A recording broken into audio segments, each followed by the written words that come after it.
दोस्तों, देश में फिर से चुनावी बिगुल बज चुका है। लेकिन सवाल यह है, क्या यह सिर्फ चुनाव है या सिर्फ लोकतंत्र की सबसे बड़ी परीक्षा? चुनाव आयोग ने 4 राज्यों में और एक केंद्र शासित प्रदेश के विधानसभा चुनाव की तारीखों का ऐलान कर दिया है। असम, केरल और पौंडीचेरी में 9 अप्रैल को मतदान होगा। तमिलनाडु में 23 अप्रैल को होगा मतदान और बंगाल 2 चरणों में 23 और 29 अप्रैल को मतदान होगा। 4 मई को सभी राज्यों में होगी मतगणना। नई दिल्ली के विज्ञान भवन से मुख्य निर्वाचन आयुक्त ज्ञानेश कुमार ने ये तारीखें घोषित की हैं। लेकिन सबसे ज्यादा चर्चा जिस राज्य की हो रही है वह है पश्चिम बंगाल। यहाँ 23 अप्रैल और 29 अप्रैल को मतदान होगा और 4 मई को नतीजे सामने आएंगे। पश्चिम बंगाल में यह चुनाव सिर्फ सरकार चुनने का चुनाव नहीं है, बल्कि एक सीधी राजनीतिक जंग बन चुका है।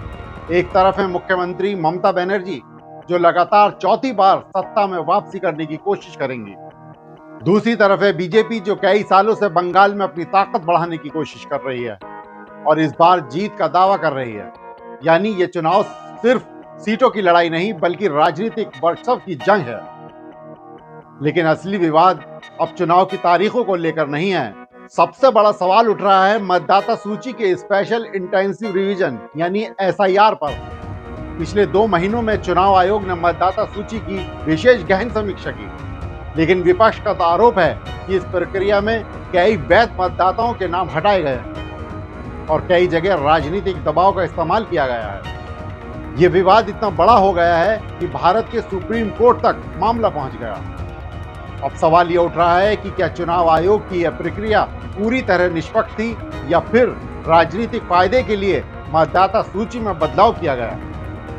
क्योंकि लोकतंत्र में सबसे ताकतवर हथियार वोट होता है और अगर वही वोट सूची से गायब हो जाए तो लोकतंत्र की नींव हिल सकती है। अब बंगाल की जनता के सामने 2 नहीं 3 सवाल हैं।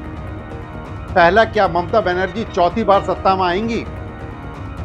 दूसरा, क्या बीजेपी बंगाल में इतिहास रचेगी? और तीसरा सबसे बड़ा सवाल, क्या इस चुनाव में हर मतदाता को सच में वोट देने का मौका मिलेगा? क्योंकि लोकतंत्र सिर्फ चुनाव से नहीं चलता, बल्कि निष्पक्ष चुनाव से चलता है।